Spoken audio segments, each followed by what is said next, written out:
Բարև ձեզ, մեր պայքարն է եւ շարունակում ենք մեր զրույցների շարքը։ Հիշեցնեմ, որ վերջին մի քանի հաղորդման մեջ մենք խոսում էինք 2020 թվականին պատերազմին ընդառաջ եւ նաեւ պետք է խոսենք պատերազմի ընթացքում արդեն Հայաստանի քաղաքական էլիտաների դիրքորոշումների մասին։ Անցած անգամ եւ նախանցած անգամ մենք հիմնականում անդրադարձանք քաղաքական էլիտաների, այսպես ասենք, ոչ իշխանական, տվյալ դեպքում նույնիսկ չեմ ուզում ասեմ ընդդիմադիր, որ այդ բաների մեջ չընկնենք, ոչ իշխանական հիմնականում ուրեմն ուժերի գործիչների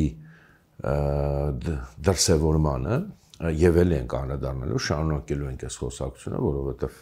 ընդամենը մի քանի դրվագի ենք դեռ անդրադարձել, բայց այսօր ես կարծում եմ ճիշտ կլինի, որ մենք մի հատ անդրադառնանք մի պահ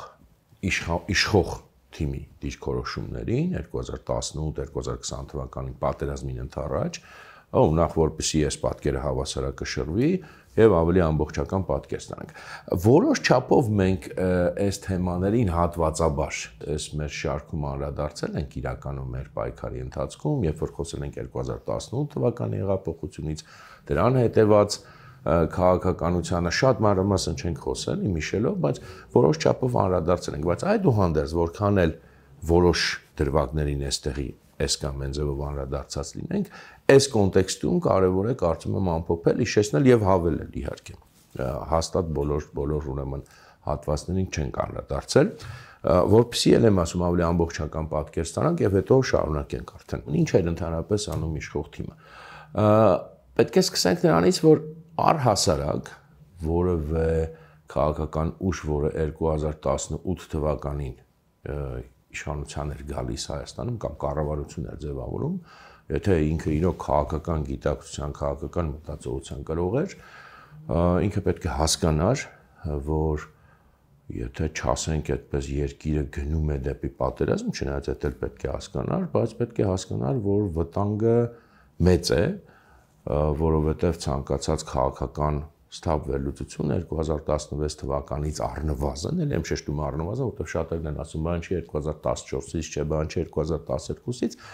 որոշ սահմաններ պետք է դնենք, ամեն դեպքում 2016-ից առնվազն եւ ավելի բացահայտ պետք է հասկանար, որ միտումը ընդհանուր ոչ միայն հայ-ադրբեջանական հարաբերությունների բերումով, այլև ընդհանրապես միջազգային իրավիճակի, տարածաշրջանային իրավիճակի, ռուսական քաղաքականության փոփոխության, Թուրքիայի քաղաքականության փոփոխության այդ մեծ կոնտեքստում ինքը տանում է դեպի Ղարաբաղյան հարցի, այսպես ասած, ապասառեցում։ Իսկ թե դա կվերածվի պատերազմի, մեծ պատերազմի, փոքր պատերազմի, թե ինչին կվերածվի, դա այլ հարց է, բայց գոնե այս ընդհանուր միտումը պետք է տեսնել իհարկե, եթե քաղաքական նվազագույն մտածողություն լիներ։ Հիմա ես սա շեշտում եմ, որտեղ սա խնդիրը ինչի, որ հետադարձ այսքան խելոք ենք դարձել կամ այսքան խելոք եմ դարձել, չէ։ Դա քիչ թե դա մենակ ինձ չէ, շատերին, ովքեր քաղաքական են մտածել, ել եմ ասում մանրամասներով գուցե չէ, իմ դեպքում գոնե, բայց ամենատպես շատերին բավականին պարզ էր այդ ժամանակ նաև դա այտենց մեծ ինչ որ բան չէր, էլի, ասենք մեծ ինչ որ վերլուծական կարողություններ պետք չէր ունենալ, եթե ել եմ ասում քաղաքական մտածողության կրող, ես չեմ ասում շարքային քաղաքացին պարտավոր էր դա հասկանալ։ Որքան ես հիշում եմ իդեպ, այստեղ չեմ պնդի, որովհետև շատ տարիներ են անցել, կարող է որոշ բաներ այդքան ճշգրիտ չհիշեմ, որքան ես հիշում եմ հենց նույն Նիկոլ Փաշինյանը, որպես այն ժամանակ դեռ ընդդիմադիր պատգամավոր, ինքը որոշ չափով անդրադառնում էր այս թեմաներին եւ նույնիսկ մատնանշում էր ուղղությունը 2016 թվականի պատերազմի հետ կապված, մատնանշում էր ուղղությունը, որ այստեղ ռուսական քաղաքականության նաև խնդիրը կա, այսինքն որ ասենք ընդհանրապես չէին գիտակցում, երևի ճիշտ չի լինի, բայց այլ հարց է, որ համենայնդեպս այն քաղաքականությունը, որը վարվել է 18-20 թվականին, որևէ ձևով չի վկայում, որ իրենք դա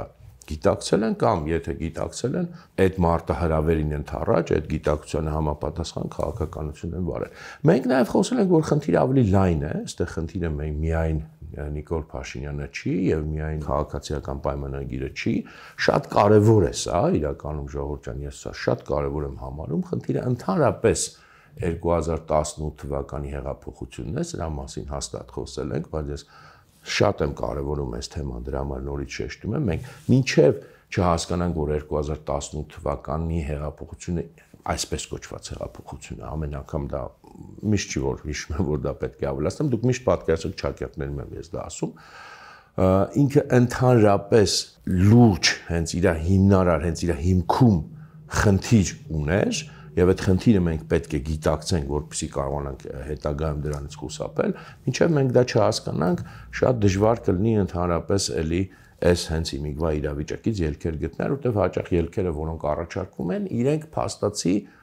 շատ առումներով կրկնում են այդ 18 թվականի գաղափարախոսությունը, կոնցեպցիան, բացատրել եմ շատ անգամ ինչ իմաստով, հիմա չեմ ուզում մանրամասնել, եւ մենք անդադ կարող ենք այս նույն ծուղակի մեջ ընկնել։ Խնդիրը ուրեմն նա էր, որ ընդհանրապես այդ հեղափոխությունը, դրա այսպես ասենք ավանգարդը, էլի խոսքը ժողովրդական մասաների մասին չի, այլ այն ավանգարդը, այն ակտիվը, որը այդ հեղափոխության, ուրեմն չգիտեմ, գաղափարներն էր ձևակերպում, առաջին շարքերում էր եւ այլն, ինքը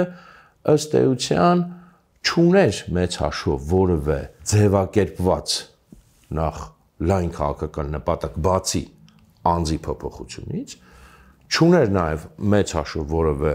քիչ թե շատ հստակ ձևակերպված գաղափար, չուներ նաև դրական ծրագիր, հեսա կասեմ դրական ծրագիր, ինչ ունեմ, թե փոփոխման դեպքում այդ անձի ինչ են իրենք անելու, կար միայն բացասական ծրագիր, բացասականը ես այստեղ նկատի չեմ վատ իմաստով, բացասական նկատի ունեմ այն իմաստով, որ իրենք մոտավորապես այդպես ձևակերպում են, թե իրենք ինչ չեն անելու եւ ինչ պետք չի անել, օրինակ, չգիտեմ, չենք թալանելու ընտրությունները, չենք կեղծելու այս իմաստով բացասական, ոչ թե բացասական վատ իմաստով, այլ ինչ չենք անելու իմաստով, բայց չկար ընդհանրապես ծրագիր, իսկ ինչ ենք անելու, լավ, այդ ամեն ինչը չարեցինք, բացի դրանից ինչ ենք անելու, եւ չկար այս մեր թեմայի հետ կապված ամենակարևորը, չկար ընդհանրապես ճշգրիտ գնահատական իրավիճակի, թե ինչ իրավիճակում է երկիրը, այսինքն արտաքին իմաստով, ինչ վտանգներ են սպառնում, ինչ միտում կա, եւ դրան ընդառաջ ինչ կոնկրետ քայլեր պետք է արվեն։ Եվ այս ամեն ինչը անմիջական կապ ունի նրա հետ, որ 18-20 թվականների քաղաքականությունը, որը ըստ էության անկախ նրանից թե այդ հեղափոխությունը արած ակտիվից որքան է մնացին իշխող թիմի մեջ, որքանը այս կամ այն փուլում հեռացան կամ հետո հեռացան արդեն 20 թվից հետո էական չի, անկախ դրանից այս ամեն ինչն էլ ըստ էության հիմքներ այս 2018 թվի հեղափոխության ճակերտավոր գաղափարախոսությունը հիմքներ այն քաղաքականության կամ ես նույնիսկ կասեի այսպես չքաղաքականության, այն իմաստով որ որևէ բան էլ մեծ հաշվով չի արվել, ոչ թե արվել է կամ բայց սխալ նույնիսկ ես կասել չի արվել ընդհանրապես այդ 2 տարվա մեջ, որովհետև էլ եմ ասում, եթե այդ ամեն ինչը լիներ, ապա պարզ պետք է դառնար, որ այդ չգիտեմ, այն ժամանակ 18 թվին հեչ պարտադիր չէր իմանալ 2 տարի ժամանակ կամ մի տարի թե 3 տարի, դա իհարկե ոչ ոք չէր կարող այդ բանը կանխատեսել, բայց ինչքանի որ մնացել էր, գլխավոր խնդիրը ելնելով քաղաքական իրավիճակի վերլուծությունից պետք է անպայման լիներ պատրաստվելը այդ վճռական պահին, երբ որ իրավիճակը գրեթե անխուսափելիորեն պետք է սրվեր, որովհետև դա էլ եմ ասում, բխում էր ոչ միայն հայ-ադրբեջանական հարաբերություններից, բխում էր ոչ միայն 2016 թվականի պատերազմի փաստից, բխում էր նաև ավելի լայն վերցված ռուսական քաղաքականության վեկտորից, այսինքն շատ ակնհայտ պետք է լիներ, որ ռուսական քաղաքականության նպատակը Կովկաս վերադառնալն է Ղարաբաղի միջոցով, բխում էր նաև Թուրքիայի եւ ռուս-թուրքական արդեն ձևավորվող հարաբերությունների վեկտորից եւ իդեպ բխում էր նաև 16 թվականի պատերազմին հետեւած իրադարձություններից, որովհետեւ 16 թվականի պատերազմը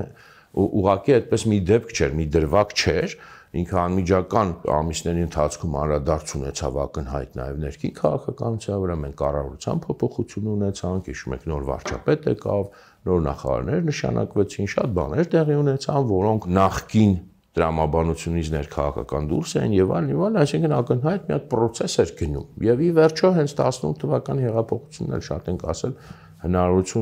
հնարավոր դարձավ այդ ճակերտավոր հեղափոխությունը հենց այս կոնտեքստում։ Հիմա լավ, իսկ եթե տենց ասում ենք, հա, որ իսկ ինչ պետք է արվեր, այսինքն ինչ է նշանակում պատրաստվել, պատրաստ լինել պատերազմին կամ իրավիճակի սրացմանը, տենց հնչում է շատ տենց ոնց որ բան, բայց դե ինչ անեին մարդիկ, հա, ինչ կարող էին անեին իրանք։ Այստեղ այդ պատասխանն էլ իրականում բավականին հստակ է, ինչ որ ես իմ ինչ մեծ գաղտնիք չի։ Նախ կեղծ պատասխանի մասին խոսենք, այն ինչ որ հիմա մեծ հաշվով, պես ասած, ամենատարածվածն է, սկզբում դա ոչ իշխանական այդ ճամբարից էին ասում եւ հիմա էլ շարունակում են պնդել, բայց հիմա կոնսենսուսի են եկել, որտեղ իշխող թիմն էլ նույնն է պնդում, ինչ պետք է անեին, դե պետք է ամեն գնով անպայման համաձայնվեին այն այսպես կոչված ճակերտավոր կարգավորման պլանին, որը բանը սեղանին դրված է։ Հիմա բոլորն են դա ասում, այդ իրանք այդ ամբողջ քաղաքական դաշտի այդ խոշոր խաղացողները իշխանությունն ընդդիմությունը այդ կոնսենսուսի մեջ են։ Ուզում եք Ռոբերտ Քոչարյանին լսեք, ուզում եք Լևոն Տեր-Պետրոսյանին լսեք, ուզում եք Նիկոլ Փաշինյանին լսեք, բոլորը այդ են ասում, որ այո, պետք է ուրեմն ամեն գնով համաձայնվել այդ պլանը։ Այս հարցում իրանք զերո տարաձայնություն ունեն այսօր, բոլորը նույն ճամբարում են, նույն խաղն են խաղում, նույն դաշտում են, նույն թիմից են։ Ինչու՞ է իրաց տարաձայնությունը այսօր ընդհանրապես այդքան էլ հասկանալի չի սկզբունքային հարցերում, բայց ամեն դեպքում այդ կոնսենսուսի մեջ են բոլորը։ Դա իհարկե մենք բան ենք արել, խոսել ենք, քննարկել ենք, որ դա ընդհանրապես այդ միֆական էր, մենք փորձել ենք նաև ցույց տալ, որ դա մեծ հաշվով ոչ մի կարգավորում էլ այդտեղ չկար եւ մեծ հաշվով մեծ նույն հետևանքների էր բերելու, ինչ որ բերեց նոյեմբերի 9-ը եւ այլն, բայց հիմա դրա մասին չեմ խոսում։ Ուրիշ բան կա, լավ, ենթադրենք դա մի տարբերակ էր, որը կարող էր աշխատել, ենթադրենք շեշտում եմ, որտեղ մենք խոսել ենք դրա մասին, որ չկար այդ տարբերակը, մեր կարծիքով, մեր վերլուծությամբ չկար, ռեալիստական տարբերակ չէր եւ որևէ բան էլ չէր բերելու, բայց ենթադրենք թե կար։ Միևնույնն է, ասենք քաղաքականության, ռեալ քաղաքականության տեսակետից, ոչ թե դոգմատիկ կամ չգիտեմ, ռոմանտիկ, իդեալիստական, ռեալիստական քաղաքականության տեսակետից, մտածել, որ քո համաձայնությունը որևէ, այսպես ասած, քեզ առաջարկող խաղաղության պլանին կամ ընդհանրապես քո ցանկությունը եւ համաձայնությունը, այսպես ասած, խաղաղությանը բավական է, բավարար պայմանն է, որ դա լինի, դա ընդհանրապես շատ տարօրինակ մոտեցում է։ Քաղաքական գործիչը, քաղաքական ուժը պարտավոր է գնահատել եւ պատրաստվել տարբեր սցենարների։ Նույնիսկ եթե դու ընտրել ես քո համար, այսինքն մտածել ես, ասել ես հիմա պատերազմի ես միգուցե պատրաստ չեմ կարող, չգիտեմ, եւ մտածում ես, որ լավ կլինի, որ ես փորձեմ թեկուզ մեծ զիջումների գնով, թեկուզ հանձնվելու գնով, ուրեմն ինչ որ ձևի խաղաղություն ստանամ, նույնիսկ եթե դու այդ կուրսն ես ընտրել, դու երբեք չես կարող երաշխավորել, որ դիմացի ուժերը, ոչ միայն ուժը, այդտեղ դու հասկանալի է, որ մի ուժ չի այդ խաղի մեջ, դու երբեք չես կարող երաշխավորել, որ դիմացի ուժերը իրականում այն ինչ որ իրենք առաջարկում են քեզ անկեղծորեն հենց իրանք հենց այդ էլ ուզում են, այլ ոչ թե իրենք հաշվարկել են, որ դու օրինակ պետք է մերժես, կամ մի այսպես ասած ձեռով առաջարկում են, իսկ մի ուրիշ ձեռքով այնպես են անում, որ քեզ շատ դժվար լինի համաձայնվել դրան, հա, որտեղ օրինակ համար կարող համաձայնվես, իսկ քո երկրում շատ հուշկու բողոքի ալիք բարձրանա, որը կհովանավորի եւ կկազմակերպի այն նույն ուժը, որը այն մյուս կողմից քեզ ասում է, արի համաձայնվի այսին պլանին կարգավորման, հա, այդ ամեն ինչը շատ པարզ բաներ են, էլի բարդ բաներ չեն եւ հասկանում ենք, որ ուժի մասին է խոսքը, որ նման բան կարող են անել եւ ամենայն հավանականությամբ հենց այդպես էլ անելու է։ Այսինքն, եթե նույնիսկ դու որոշել ես, որ այդպես է, դու միևնույնն է, պետքա որպես երկրորդ տարբերակ քո մտքում պատկերացնես, որ դա կարող է չստացվի եւ դու ուրեմն պետք է պատրաստվես պատերազմի։ Այսինքն այն, որ ասում են պետք է ընտրել խաղաղություն, պետք է ընտրել բան, դա ինքնին անկախ ամեն ինչից քաղաքական աբսուրդ է։ Քաղաքականությունը այն չի, որ դու ընտրում ես լավը, բարին եւ չգիտեմ ցանկալին, քաղաքականությունն է, որ դու պետք է պատրաստվես տարբեր սցենարների եւ չմտածես, որ միայն քո ընտրությունից է ամեն ինչ կախված, այլ նաեւ հասկանաս, որ կան իրավիճակներ, կան վերլուծություն, կա բարդ ուրեմն դինամիկ փոխհարաբերություն եւ ցանկացած դեպքում երկու տարբերակում էլ ընդ որում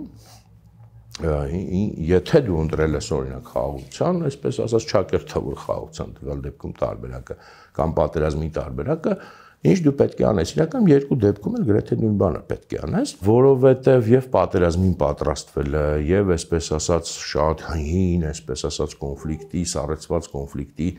կարգավորմանը, եթե նույնիսկ համարենք, որ դա իրոք տենց մի հատ կարգավորման բան կար, պատրաստվել է, ինքը նախ եւ առաջ քաղաքական գործողություն է, քաղաքական ստրատեգիա է, սա շեշտում եմ,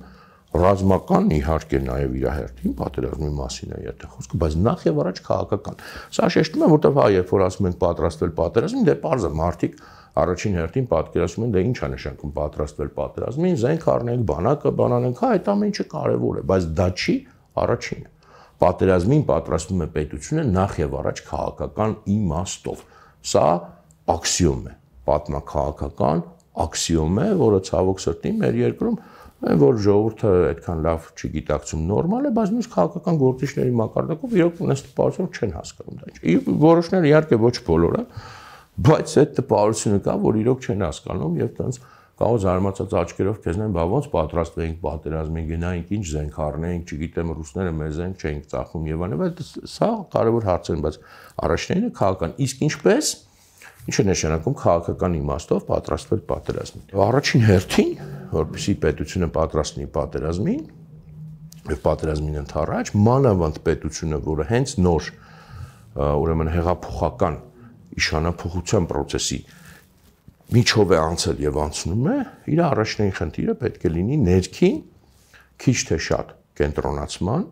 ներքին քիչ թե շատ միասնականության ասեմ, համախմբվածության ասեմ, այդ ներքին իրավիճակի լավ, այսպես ձևակերպեմ, հարցի լուծումը, պատրաստումը։ Հիմա մեր կոնկրետ դեպքում դա շատ ավելի այսպես abstract են չուն, բայց մեր դեպքում շատ կոնկրետ բաներ դա նշանակում։ Դա նշանակում էր, որ այն նախկին իշխող էլիտաներին, որոնց դու զրկել էիր պաշտոններից, բայց իրականում չէիր զրկել եւ մինչեւ այլ չես զրկել լայն իմաստով իշխանությունից, ես դրա համար ասում եմ 2018-ին նույնիսկ իշխանափոխություն մինչև վերջ եղել, որովհետև իշխանությունը միայն պաշտոնները չեն, պաշտոնների իշխանության մասն են, բայց միակ մասը չեն, դա նաև ազդեցությունն է լայն իմաստով, դա նաև ֆինանսական ռեսուրսներն են, մեդիա ռեսուրսներն են, կազմակերպչական ռեսուրսներն են, եւ իրենք այդ բոլոր ռեսուրսներին շարունակում էին դիրապետել 2018-20 թվականներին, եւ քո խնդիրը պետք է լիներ Եվ բնական է, որ ցանկացած ընդհանրապես, ասեմ, այդ ցավոք դաժան պատմական օրինաչափություն է նաև, որ ընդհանրապես իշխանությունից պաշտոններից զրկող էլիտաները, բայց որոնք մինչև վերջ չեն զրկվել հնարավորություններից, ազդեցություններից, իրենք նույնիսկ պատերազմի դեպքում կամա թե ակամա հաճախ սկսում են գործել պետության դեմ։ Դա տենց օրինաչափություն է, լավ մարդիկ են, վատ մարդիկ են, այդքան էական չի, բայց այս էլ նույնիսկ մի կողմ թողնենք, ամեն դեպքում դու պետք է երկրում իշխանության որոշակի, այսպես կենտրոնացում ապահովված լինես, որտեղ այլ կերպ նույնիսկ ամենաազատ, ամենադեմոկրատական երկրները պատերազմի մեջ չեն կարող մտնել։ Հիմա բնականաբար կասեն, դու ուզում ես, որ դիկտատուրա հաստատվեր Հայաստանում բռնապետություն, ոչ։ Շատ ավելի պարզ խնդիր էր։ Պատերազմին ընդառաջ հասկանալի է, որ կար այդ նախկին իշխող էլիտաների ազդեցությունը պահպանված էլիտաների խնդիր։ Կար երկու տարբերակ դրանց հետ գործելու, բայց պարտադիր պետք էր գործել։ Տարբերակ առաջին առավել այսպես արմատական, փորձել արմատապես հեղափոխական ճանապարհով,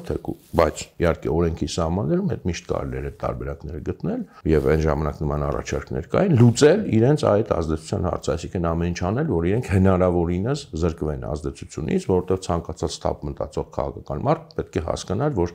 երբ որ այդ պահը գա, վճռական պահը գա, իրենք գործելու են ոչ թե երկրի շահերին համապատասխան, այլ իրենց մասնավոր շահերին համապատասխան եւ մանավանդ որ արտաքին այդպիսի շատ ակնհայտ ցայտուն կապեր ունեին օտար պետությունների հետ։ Այդ մի տարբերակն էր արմատապես լուծել, գուցե դա բարդ տարբերակ էր, ես չեմ ասում, բայց դա հեշտ տարբերակներ ընդհանրապես չկան, չեն լինում, հեղափոխություն պատերազմների դեպքում չեն լինում։ Մյուս տարբերակը էլի տեսական եմ հիմա ասում, բայց էլի հա, այս ինչ որ ասում եմ, ես հենց 2018 թվականին սրանց մասին նույնիսկ հրապարակային եմ արտահայտվել, իհարկե բավականին զգուշ, բավականին քողարկված, բայց նույնիսկ հրապարակային, այնպես որ էլի ոչ ոք ինձ չի կարող մեղադրի հետադարձ ինչ որ բաների մեջ կամ հայի հետին խելքի մեջ, չէ, այն ժամանակ էլ եմ ասել, եւ հրապարակային եւ ոչ հրապարակային նույնպես, այդ փաստաթղթերն կան, գրավոր էին այդ առաջարկները, բանավոր չէին։ Մյուս տարբերակը փորձել ինչ որ հաշտեցման եզրեր գտնել։ Այսինքն այդ ձևով չեզոքացնել այդ վտանգը, որ պատերազմի դեպքում երկրում կարող է սկսի գործել քո դեմ մի հատ կազմակերպված ուժ։ Հիմա այստեղ էլ այդ երկրորդ տարբերակի մեջ էլ կան, այսպես ասած, ենթատար բարակներ, կարելի է փորձել ուրեմն բաժանել այդ բաները, հա, ոնց որ էլիտաները երկու մասի կամ երեք մասի, չգիտեմ քանի մասի, փորձել մի մասի հետ պայմանավորվել, ինչ որ ձևերով, հա, ասենք, չգիտեմ, պարզ ձևով ասել, որ եկեք ինչ որ բանի գանք, փոխհամաձայնության գանք, այս ինչ պայմաններով, հիմա կարևոր չի ինչ պայմաններով, մի մասի հետ պայմանավորվել, մի մասին փորձել չեզոքացնել այդ թվում առաջին օգնությամբ։ Հիմա զուտ տեսական եմ ասում, որը կստացվեր, որը չէր ստացվի, ես չեմ կարող ասել, չգիտեմ, դա պետք է փորձվեր։ բայց որ պետք է փորձվեր հաստատ, որտեղ այդ չեզոքացումը պատերազմին ընդառաջ ոչ միայն պարտադիր է, այլ թիվ 1 քաղաքական խնդիրներ պատերազմին պատրաստվելու թիվ 1 ուրեմն առաջադրանքներ լուծումներ։ Անկեղծ ասած ես ինքս այն ժամանակ երկրորդ տարբերակի կողմնակից էի ավելի շատ, մանավանդ սկզբում 2018 թվականին հատկապես, բայց հետագայում էլ ես կողմնակից էի այդ հաշտեցման փորձի։ Միգուցե ես իդեալիստ էի, միգուցե իրականում նման տարբերակ չկար, հետագայում մտածել եմ, որ միգուցե իրականում չկար եւ պետք էր այն առաջի արմատական տարբերակը փորձել, բայց ես երկրորդի կողմնակից էի եւ կողմ էի, որ գոնե մի մասի հետ, նախկին էլիտաների, պետքա փորձեն գան ինչ որ համաձայնեցման, բայց խոսացված լավ համաձայնեցման, այսինքն երկուսն էլ որպես այսպես ասած մեծ մարդիկ, գիտակից մարդիկ, խոսեն, նստեն անկեղծ, որ մենք հասկանում ենք ինչ վտանգ, ինչ մարտահրավեր կա երկրի առաջ, եւ այս մարտահրավերին ընդառաջ եկեք ուղղակի պայմանավորվենք, կոպիտ ասած փողզիջումային տարբերակով, ոչ թե գնալ փողզիջման թշնամու հետ, այլ ներսում գնալ փողզիջման, որը եւ ավելի բնական է եւ ավելի միգուցե նաեւ հեշտ է կամ գուցե հեշտ չէ, ես չեմ կարող պնդել։ Սա կրկնում եմ գլխավոր քաղաքական խնդիրներ, որը պետք է լուծել եւ որը անկախ նրանից թե որը կստացվեր, որը չէ, եմ կրկնում եւ անկախ նրանից թե ասենք որն էր ճիշտ, որն էր սխալ, որն էր իրական եւ անկախ նրանից թե Հրանտը այդ ժամանակ որի կողմնակից էր։ Երկուսն էլ երկու տարբերակն էլ նորմալ էին։ Բայց դա ոչ միայն չարվեց, այլև մեծ հաշվով նույնիսկ ոչ այդպեսի հարց տրվեց։ Մենք շատ լավ հիշում ենք 10, այսինքն միջև հիմա նույնն է շարունակվում, բացարձակ արտակուստ, իհարկե բացարձակ խայտաբղետ, քաոտիկ քաղաքականություն, այդ այսպես ասած նախկին էլիտաների հարցում մեկին մի օր բռնել, մեկին մի օր բաց թողնել, չգիտեմ ինչ լոգիկայով ինչ տրամաբանությամբ, իհարկե լոգիկան ու տրամաբանությունը ընդհանուր հիմա գոնե այսքան տարի անց պարզ է, հիմա չխորանամ, որտեղ մի քիչ մեր այս թեմայից դուրս է, պարզ է այն իմաստով, որ հասկանալի է, որ այդ համակարգը, այդ երկբևեռ համակարգը բոլորին էլ ձեռ է տալիս, բոլորն էլ ըստ էության իրանց իշխանության իրանց մասը, իրանց փայ ունեն, ազդեցության իրանց մաս ունեն եւ մեծ հաշվով ոչ մի խնդիր էլ չկա, որ ասենք մեկը մյուսին ոչնչացնի։ Հիմա դա ասենք ավելի քան պարզ է 2018 թվականին դեռ այդ թվում իմ նման ասենք միամիտ մարդկանց համար այդքան էլ մինչև վերջ դա պարզ չէ։ Ինչևէ, սա գլխավոր քաղաքական խնդիրներ, բնականաբար բացի ներքաղաքական խնդրից կան նաև արտաքին քաղաքականության մեջ անելիքներ եւ ռուսական քաղաքականության վերաբերյալ եւ արևմուտքի հետ որոշակի կապեր հաստատելու վերաբերյալ, այստեղ շատ ին վրա այդպես բան չեմ վերցնի, չեմ ասի, որ այդ թվերին ես այդքան խորը ինքս մտածել եմ այդ հարցերի շուրջ կամ չգիտեմ ինչ որ առաջարկներ եմ արել, չեմ խափի, չեմ այդքան հասկացել եմ բնականաբար ռուսական քաղաքականության ուղղությունը, վեկտորը, բայց որ էլ եմ ասում ինչ որտեղ շատ պայծառ մտքեր եմ սիստեմատիկ ունեցել, չէ։ Միակ բանը, որտեղ ես առաջարկներ արել եմ, իմ մասին չի խոսքը, ընդհանուր թեմայի մասին է խոսքը, այդ վերաբերում է Թուրքիայի հետ ուրեմն հարաբերություններին, դրա մասին դե շատ եմ խոսել ես ժամանակին, հիմա այդ բացարձակ այն չի, ինչ որ հիմա արվում է,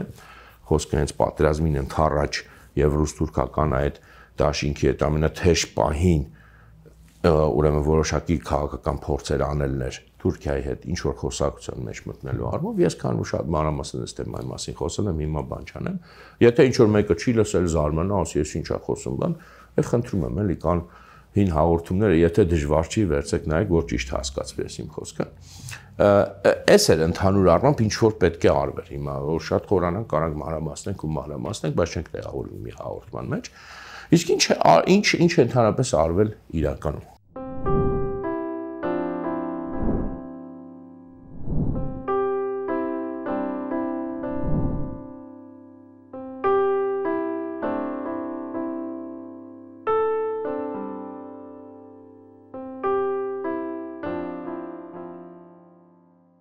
Ինչ ասես արվել է, այդ 2018-20 թվականները ընդհանրապես ես ասել եմ մեր կորսված տարիներ են եւ եթե հիշենք ընդհանրապես ինչ թեմաներ էին անընդհատ օրակարգային դառնում, ինչեր քննարկվում, ինչ անդրամաբանական հերթականությամբ, խայտաբղետությամբ, չգիտեմ, դա մեր երևի ազգային խայտարակությունն է, ազգային ամոթն է։ Հիմա այդ ընդհանուր խայտաբղետ պատկերից մենք ընդհանրապես մի քանի բան հիշենք, հայտնի մի քանի դեպք հիշենք, որը մեզ պետք է ցույց տա հիմնականում, պետք է ցույց տա, որ ոչ միայն ըստ էության այդ մեր ասած իմաստով չէին պատրաստվում պատերազմի, այլև կամա թե ակամա ես չեմ կարող ասել, դա արդեն հետագայում, չգիտեմ, կպարզվի տարբեր ձևերով պատմագիտական, իրավական, քաղաքական եւ այլն, կամա թե ակամա մեծ հաշվով ստեղծում էին բոլոր պայմանները, որպիսի թշնամու կողմից պատերազմը արդարացված լինի, հեշտացված լինի եւ այլն եւ այլն։ Հիմա էլ եմ ասում, մի քանի դրվագ ընդհանրապես հիշենք, որտեղ եթե սկսենք բոլորը հիշել էլի, կխորանանք եւ կշեղվենք եւ անվերջ կարող ենք խոսալ։ Առաջի բանը, որ հիշում եմ, որ նոր էին եկել իշխանության, բոլորը դեռ կհիշեք, ասում էին, առաջին այսքից շատ լավ բան էին ասում։ Ղարաբաղը վերադարձնենք բանակցությունների սեղանին։ Այսինքն դա մի հատ թեզ էր, որը հենց բանի վերցված էր, այսպես ասած, ընդդիմադիր քարոզչությունի ժամանակվա, դրա մասին շատ էր գրվել, որ Ղարաբաղը հանեցին բանակցությունների բանից, իհարկե դա իրոք լուրջ թեմա էր, իրոք հանեցին, հիմա մեկը մյուսի վրա են գցում, չգիտեմ, Լևոն Տեր-Պետրոսյանը ասում է Քոչարյանը հանեց, Քոչարյանը ասում է չէ, թե Լևոն Տեր-Պետրոսյանն էր դեռ հանել, ամեն դեպքում փաստով մենք դա տեսանք Քոչարյանի օրոք, բայց դա չի էական է, երբ որ ես հիշում եմ այդ ժամանակ սկսեցին ասել Ղարաբաղը վերադարձնենք բանակցությունների սեղանին, ես զարմացել էի, էլի որ ու ոչ միայն իդեպ մենակ բաները չէին, իշխանավորները չէին պաշտպանում, շատերը նաև հանրության մեջ այսպես ասած երևացող դեմքերից։ Ես այն ժամանակ զարմանում էի, լավ, այս մարդիկ ինչքան абստրակտ են մտածում։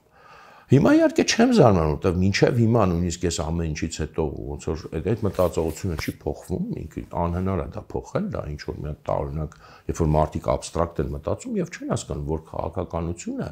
եւ այդ թվում դիվանագիտությունը ինքը ռեալ ուժային հարաբերությունների ուրեմն վրա է կառուցված, ռեալ ուժային բալանս է, այսինքն Ղարաբաղը ժամանակին Լեռնային Ղարաբաղը բանակցությունների մաս է դարել ոչ թե ինչ-որ մեկի բարի կամքով, ոչ թե որտեղ Ադրբեջանը այդքան ուզում էր դա կամ Ռուսաստանն էր ուզում, կամ չգիտեմ Արևմուտքն էր ուզում, ինչ-որ մեկ ուզում էր, այլ որտեղ կոնկրետ ռազմի դաշտում հաղթանակներ էին տանում։ Եվ պարտադրված էր, ստիպված էր Ադրբեջանը հաշվի նստել, ճանաչել են փաստը, որ նաև Լեռնային Ղարաբաղը մասնակցում է այդ բանակցություններին, դա կոնկրետ հատկապես Աղդամի օպերացիայից հետո 93 թվականի հուլիսին, երբ որ առաջին անգամ իմ հիշելով գոնե առաջին անգամ, թող եթե սխալվում եմ ավակսելուն դե ինձ ուղի, բայց ես այդպես եմ հիշում, առաջին անգամ հենց Լեռնային Ղարաբաղի ներկայացուցիչների հետ ստորագրեցին ադրբեջանցիներ թուղթ, այդ ժամանակ հրադադարի թուղթեր, հենց Աղդամի գրավումից անմիջապես հետո այդտեղ կարծեմ Սամվել Բաբայանի ստորագրություններ, թե Սերժ Սարգսյանի ստորագրություններ, արդեն հիմա այդքանը չեմ հիշի, բայց մի կողմից Ադրբեջանն էր, մյուս կողմից Լեռնային Ղարաբաղի ներկայացուցիչներն են, դա կոնկրետ ռազմի դաշտում տարած հաղթանակների արդյունք էր։ Եվ երբ որ դուրս բերվեց Լեռնային Ղարաբաղը բանակցություններից, դա ասենք արդեն տեղի ունեցավ, դրանից հետո վերադարձնել, եթե դու նոր ուժային ապահովում դրան չտա, դա անհնար էր, այսինքն դրա մասին ընդհանրապես խոսալը նշանակում է, չգիտեմ, էլի չպատկերացնել այդ հարաբերությունը։ Հիմա այդ օրինակը բերում եմ նաև որպես այս 2018 թվականի հեղափոխության ընդհանուր տենց абստրակտ կյանքից կտրված մտածողության օրինակ, որը մինչև հիմա շարունակում է, մենք չենք հաղթարում դա ոչ մի կերպ, երբ որ պատկերացնում եմ, որ աշխարհում դա ինչ եւ բնականաբար դա ընդհանրապես տենց անլուրջ տպավորություններ թողնում, նաև վստահ եմ այն մյուս կողմերի վրա։ Մյուսը, ուրեմն, այդ ռուսներին, այսպես ասած, հաջողանալու, ասեմ, թե քաղաքականություն, որը ամեն գնով պետք է ռուսներին ապացուցեր, որ չէ, գիտեք, ինչ մենք հակառուս չենք, որտեղ այդ ժամանակ արդեն սկսվեց, միանգամից չէ, երբ որ հեղափոխությունը տեղի ունեցավ, մենք խոսեցինք, որ ռուսական քարոզչությունը լուռ էր, շատ զուսպ էր, զարմանալիորեն ճակերտներում զարմանալիորեն, բայց ինչ որ պահից այդ քարոզչությունը միացավ, այդ թվում Հայաստանի ներսում, որ այստեղ հակառուսական ուժեր են եւ այլն, եւ այստեղից մեր այդ ուրեմն նոր եկած կառավարության կողմից դրանի պատասխան փորձ էր արվում ամեն ձևի ապացուցելու, հաճանել, որ չէ, մենք այդպեսին չենք, մենք լավն ենք, մենք շատ ենք սիրում, հիշում եք, նույնիսկ սիրային զորք ուղարկեցին, եւ մյուս կողմից էլ իրենց ներքին խոսակցությունները, որը շատերն են հիշում այդ ժամանակ, որ երբ որ ասում ենք, ախր հասկացեք, սենց հեշտ ու հանգիստ չի անցնելու, այսինքն այսպիսի քաղաքականություն կա, այսպիսի վտանգներ կան, նաեւ Ղարաբաղի հարց կա եւ այլն, ասում էին, վայ, դուք չեք հասկանում, դուք չգիտեք, ինչքան լավ է Պուտինը Փաշինյանի հետ կարծես ասենք ինչ լավա որն է, բա ինչ պետք է աներ, ասենք հանդիպելուց ինչ որ պետք է չգիտեմ 1990 հայոյանք դա արդեն ինչ աներ, բնականաբար արտաքուս շատ լավ պետք է աներ, բա ինչ պետք է աներ, կամ պետք է ասել բարև դու սորոսական ես, բնականաբար չէ։ ասողները սենց տենց կային, այդ համակարգը տենց չէր աշխատելու, բայց ասում են շատ լավ է։ Եվ այստեղ այս քարոզչության մասին հիշատակեցի, անցյալ անգամ էլ խոսացի, բնականաբար այս քարոզչության իմաստն էլ չէր հասկացվում, այսինքն քարոզչության խնդիրը նախ ճնշում էստեղ գործադրելներ, այնպես անելներ, որպեսզի իրենք հենց այդ քարոզչության ճշմարտ ազդեցության տակ փորձեն ավելի ու ավելի ամեն գնով ապացուցեն, որ չէ, մենք իրականում Ռուսաստանին դեմ չենք, մենք շատ լավն ենք, սա մի բան, նպատակ, հա, որին շատ հեշտությամբ հասնում են, որտեղ երբ որ դիմացը այդպիսի ապաքաղաքական մտածողությամբ մարդիկ են, այդպես հեշտությամբ հասնում ես քո նպատակներին, եւ տարբեր, այսպես ասած, իրենցից զիջումներ, գործելներ, իսկ իրականում բնականաբար սրա մասին էլ խոսացել ենք, երբ որ քարոզչությունը ռուսական լինի, թե որևէ այլ մեծ տերության լինի, քեզ կոպիտ ասած նշանակում է, որ դու հակառուս ես, ուրեմն իրեն պետք է որ դու լինես հակառուս, այստեղ արդեն կարևոր չի դու հակառուս ես, թե հակառուս չես, իրեն պետք է, ինքը դա այդպես կներկայացնի, եւ մյուսը իհարկե խոսել ենք նրա մասին, որ սա արդեն նախապես ալիբի ապահովելու խնդիր կար, որ պատերազմի դեպքում, որտեղ բնական է հասկանում, ոչ թե հասկանում են ռուսները հենց իրենք այդ պատերազմի նախապատրաստման կարևոր մասն են, գիտեք բոլորը, խոսել են դրա մասին բազմաթիվ անգամ, ալիբեր նախապատրաստում, թե ինչու Ռուսաստանը, այսպես ասենք, կամ չօգնեց, կամ բավարար չափով չօգնեց հայ ժողովրդին, թե որովհետև այնտեղ արևմտամետներ են եկել իշխանության Սորոսի ագենտներն եւ այլն, եւ հիշում եք 2018-ից ոչ անմիջապես, բայց մոտավորապես իմիջերով տենց օգոստոս-սեպտեմբերից այդ միացավ Սորոսականները այդ եւ ինչի հիմա օրինակ չկա այդ քարոզչությունը։ Այս պատերազմը ավարտվեց, բրծավ, չէ՞, հիմա տենց թեմա չկա։ Պարզ պատճառ, որտեղ իր խնդիրը լուծեց, ալիբի պետք է ապահովեր, պատերազմից առաջ ապահովեց։ Բայց սրանից բխող այդ քարոզչական սադրանքի ընտրվելը հասավ այն մակարդակի, դե հա, բացի Սորոսականից, որ նաև եկել է Ղարաբաղը տա եւ այլն, այս ճնշումն էլ գնաց այն սկզբից, անկախ նրանից, թե հիմա այդ մարդիկ, ասենք, օբյեկտիվորեն այդպես էին մտածում, իրոք մի բան գիտեին, թե չէ, սրանի պատասխան հիշում եք, երբ որ երկրի վարչապետը Շուշիում հենց այդ հայտնի իր բանը ասեց, որ Շուշիում էր, թե Ստեփանակերտում էր, Շուշիում հետո Քոչարի parեց, Ստեփանակերտում էլ այդ հանրահավաքի ժամանակ ասեց Արցախը Հայաստանի եւ վերջ եւ հետո պատերազմից հետո ինքը բացատրեց, ասեց ես դա ասացի, որովհետեւ քարոզչությունը ներսում այնքան էր ասենց ասած թեժացած եւ պնդում էր եւ ասում էր, որ ես չգիտեմ Սորոսական եմ եւ եկել եմ Արցախը հանձնելու, որ ես դա այդ դրանից դրդված ասեցի։ Այսինքն ընդհանրապես քարոզչական այդքան պրիմիտիվ սադրանքից դրդված երկրի ղեկավարը ասում է նման բան եւ դա հետագայում եւ մինչեւ հիմա ադրբեջանական քարոզչությունը օգտագործում է որպես հիմնավորում, որ մենք այլ տարբերակ չունեինք։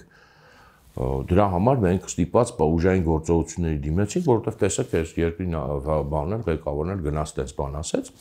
Հիմա բնականաբար մենք բոլորս հասկանում որ դա ընդհանրապես առիթ էր, բնականաբար հասկանալի որ առանց այդ առիթի էլ Ադրբեջանը պատերազմը սկսելու էր, եւ ոչ միայն Ադրբեջանը, բարձր է ամեն ինչը, ասենք իհարկե մենք էլ չունենք այնքան միամիտ որ մտածենք որ Նիկոլը այդքանը չասեր Ադրբեջանը պատերազմ չէր սկսի, բնականաբար կսկսել, բայց դա կապ չունի, մենք խոսել ենք դրա մասին, որ ցանկացած պետություն, նույնիսկ ամենաագրեսիվ պատերազմ սկսելուց առաջ, պատերազմը պետք է հնարավորինս հիմնավորի, կապ չունի, որ դարաշրջանում ենք ապրում, ինքը պետք է հնարավորինս արդարացնի, որ ինքը այլ տարբերակ չուներ, ոչ ոք երբեք չի ասում, ես դիմում եմ ուժային գործողություններ, որտեղ այտենց եմ ուզում, այդպես եմ ուզում, չէ։ Ինքը պետք է միշտ հիմնավորի, որ ես փորձել եմ, սպառել եմ բոլոր մեթոդները, միջոցները, մանավանդ Ադրբեջանը ուներ պարտավորված, այսինքն կար ընդհանուր այդ կոնսենսուսը, որ ուժային լուծում խնդիրը չունի, եւ այստեղ հասնում շատերը դրան հավատում էին, մինչեւ հիմա էլ հավատում են նման հեքիաթային բաների, բայց իրենք փաստորեն այդ սկզբունքի վրայով անցան, բայց անցնելու պետք է հիմնավորումներ, եւ այս հիմնավորումը իրենց տրվեց։ Հիմա տրվեց ուղակի ձևով թե անուղակի ձևով, այսինքն անուղակին որ նայեք, եթե իրոք այնա ինչ որ մեզ պատմվել է պատերազմից հետո եւ քարոզչությունից դրդված է, քարոզչությունից ճնշված է ինքը դա ասել, ուրեմն այդ քարոզչությունը այդ իմաստով անուղղակիորեն իր նպատակին հասել է, որտեղ այդ քարոզչությունը բնականաբար եմ կրկնում, այլ իմաստ չուներ, բացի պատերազմը նախապատրաստելուց, տարբեր ձևերով եւ այստեղ նպատակին հասել են նրան, որ առիթը հիմնավորումը լավ սիրուն, այսպես հնչեղ եւ մինչեւ հիմա օգտագործող հիմնավորումներից մեկը այդպիսի ձևով տրվի, այսինքն սա անուղղակի ճնշման միջոց է եւ այստեղ կարեւոր չի դու դա գիտակցված ես արել, չգիտակցված ես արել, միևնույն է դու պատասխանատվությունը կրում ես։ Հիմա մնացած վերսիաների մասին չեմ խոսում, այսքանն էլ բավական է մեզ համար, որտեղ ավելին մենք չենք կարող ապացուցել կամ հերքել։ Իդեպ այս քարոզչությանը ինչ որ պահի է Հայաստանում սորոսականներն եւ այլն միացավ նաեւ հենց ինքը Իլհամ Ալիևը արդեն 20 թվականի ամռանը հարցազրույցներում, հոդվածներում, ելույթներում, պատերազմին հատկապես ընդառաջ սկսեց այս թեզը ինքը այս նույն տեմպով, նույն այս բանով ոնց որ մեր մոտ էր, ասել բա գիտեք, այնտեղ սորոսականներ են իշխանության եւ այլն, այսինքն ակնհայտորեն արդեն իրանք սինխրոնիզացրեցին բոլորը, ասենք ռուսները, Ադրբեջանը, ստեղի ներքին ցանցը, բոլորը սինխրոնիզացված արդեն նույն այդ ըստ էության այսօրվա այն ժամանակվարում 1920 թվականի լեզվով ասած բոլշևիկյան այդ քարոզչությունը արդեն, որ ինչ որ այտենց Հայաստանում իմպերիալիստներ են, իմպերիալիստներ, չէ, այդ բոլշևիկյան քարոզչությունը եւ ինչն է այդ զուտվակի հիշեցի հետաքրքիր է այդ ժամանակը։ Ես այս շարքում այս թեմային անդրադառնալով հաճախ ստիպված եմ ուղղակի այտենց բանավոր խոսակցություններին հղում տալ, բայց կարծում երևի հետաքրքիր է, որքան էլ դրանք անապացուցել է, որտեղ բանավոր են, ես չեմ կարող դրանց այսպես զայնագրություն տամ։ Հիշում եմ այդ 20 թվականի երևի օգոստոսը կլներ, խոսում էի այտենց պաշտոնյաներից մեկի հետ, այդ ժամանակ դա շփումներ ունեի, ասի, բայց տեսել ես, որ Ալիևն էլ է միացել այդ քարոզչությանը, ուզում եմ ասել լուրջ բան կա ստեղ, արդեն լուրջ բան է, էլի հոտա գալիս, որովհետև հենց այնպես ինքը չէր միանա այդտեղ, որովհետև այդ ամեն ինչը ինձ թվում էր ինքնին պարզ է, էլի թե այդ քարոզչության իմաստը նպատակը այդ պատերազմի նախապատրաստումը, մեկը ասաց, հա, ասում է, երևի ինքն էլ է Նարեկ Մալյանի ստատուսներն է կարդում, ասես լուրջ ինձ ասում է, կատակ չի անում։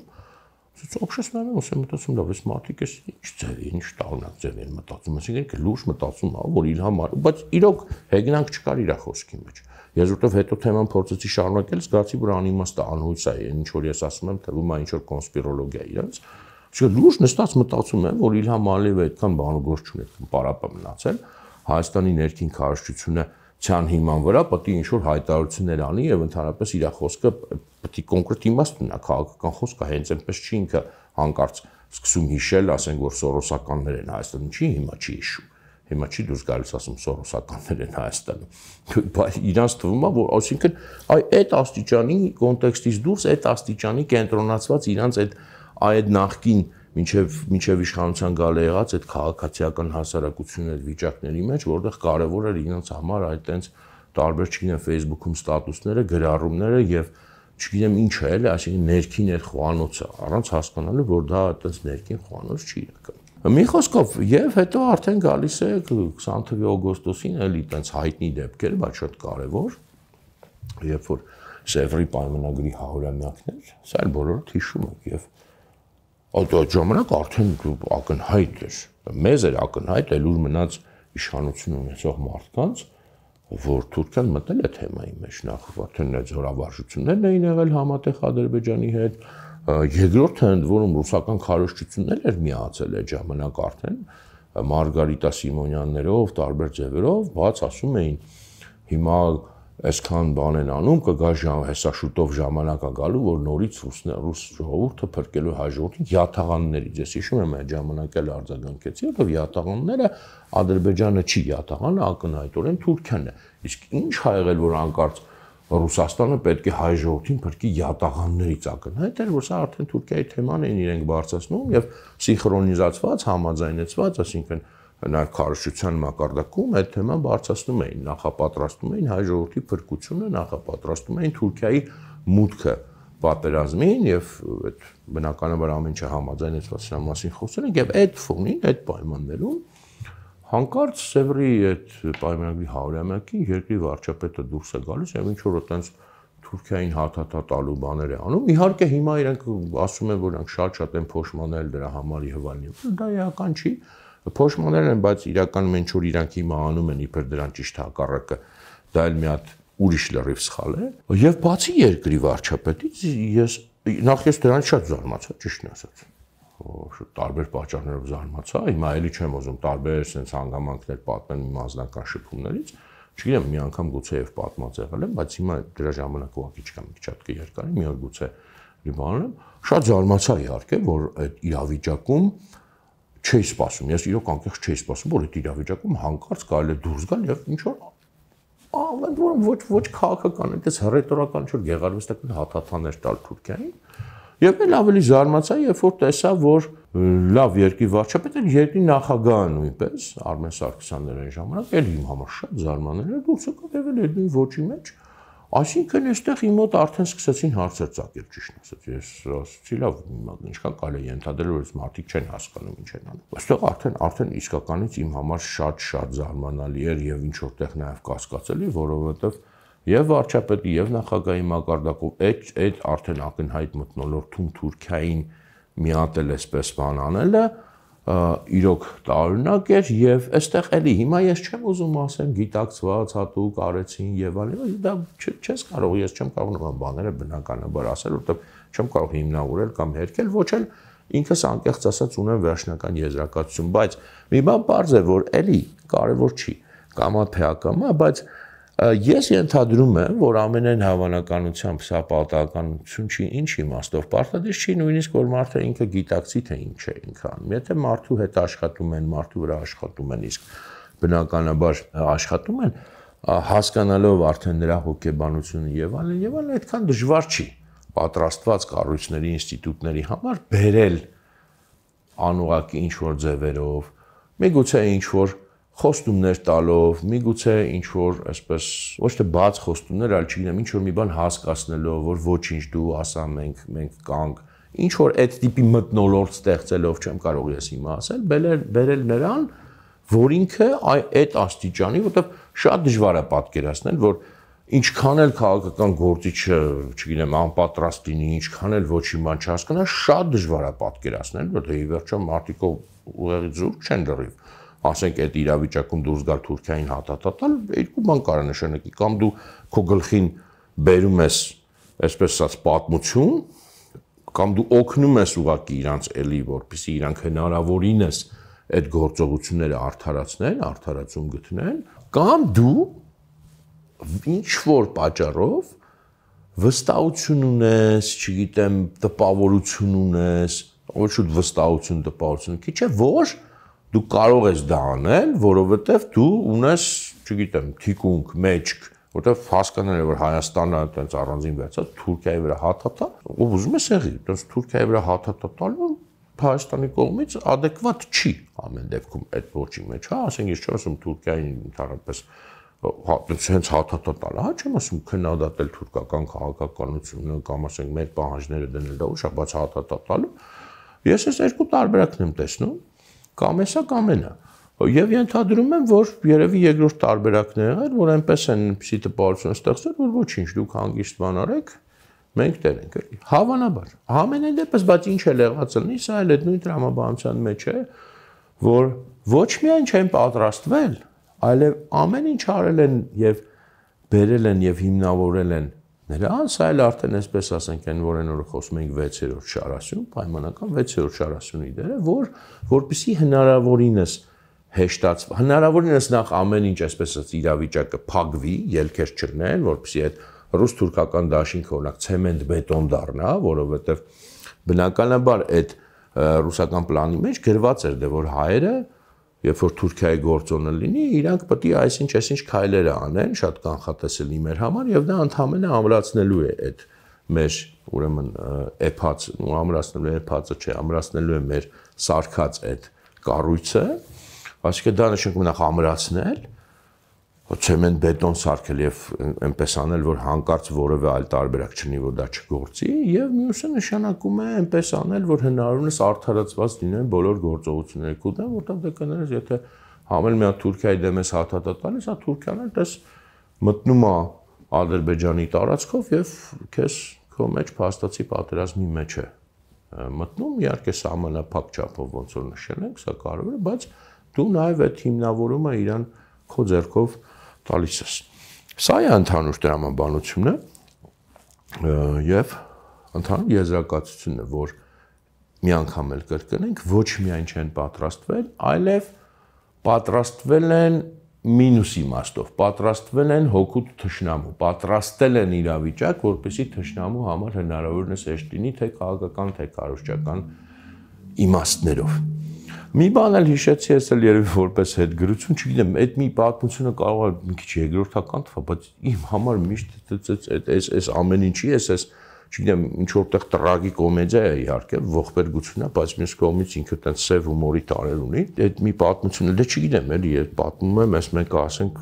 ինձ պատմել են, բայց ես չեմ կարող իհարկե վստահաբար պնդեմ, որ հենց այդպես եղել է, բայց ինձ թվում է շատ հավատալու է, արդեն երբ որ ասում եմ պատերազմին շատ քիչ ամնում, ինչ որ հաշված օրեր, դե արդեն պարզա գիտեմ, որ պատերազմը սկսվելու, Հայաստանի ղեկավարությունը պարզա գիտի, եւ մեր պաշտպանության նախարարը ուրեմն այն ժամանակվա զանգում է Ռուսաստանի այն ժամանակվա պաշտպանության նախարարին, այդպես են ինձ պատմել, ես բնականաբար ներկա չեմ եղել այդ խոսակցության, չեմ կարող երաշխավորեմ, եւ ասում եմ, բա գիտեք ինչ մենք տենց ոնց որ սահմանին արդեն լուրջ կուտակումներ են, մենք տեսնում ենք, հասկանում ենք, որ պատերազմ է սկսվելու եւ ասում է, որ մենք կարող ենք պրևենտիվ հարված հասցնել, տենց պրևենտիվ հարվածի ցանկությունը հայտնում է, խորհուրդ է հարցնում, թե թույլտվություն է անում, չգիտեմ, ոնց որ ուզենա ասի, դուք ինչ եք կարծում դրա մասին, բնականաբար Շոյգուն ընդեղից բանի մեջ հանգնում, պանիկայի մեջ հանգնում եւ սկսում ասել, դուք չեք գժվել, ինչ եք անում, դուք ամբողջ տարածաշրջանը կպայթացնեք։ Եվ ըստ այդ պատմոցի, տենց որ լսում է Շոյգուի պատասխանը, ասում է դե չէ, ուրեմն չենք անի։ Ինձ ապշեցնում է այդ պատմության մեջ։ Ես չեմ մեղադրում պաշտպանության նախարարին, ի վերջո դա այդքան մեծ քաղաքական փորձ ունեցող մարդ չէր, բայց ինքը քաղաքական թիմի մաս էր,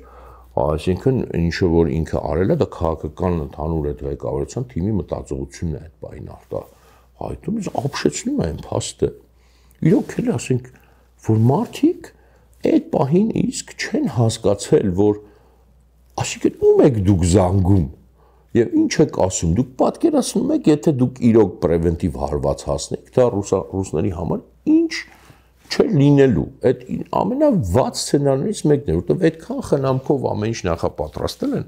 ամեն ինչ արել են, Թուրքիային էլ բերել են այդ ապահովագրման համար եւ իրանք բացարձակապես վստահ չեն մեկ այդ դեպքում էլ որ ամեն ինչ լավ կլինի, հանկարծ Հայաստանը պրևենտիվ հարված է հասնում եւ այդ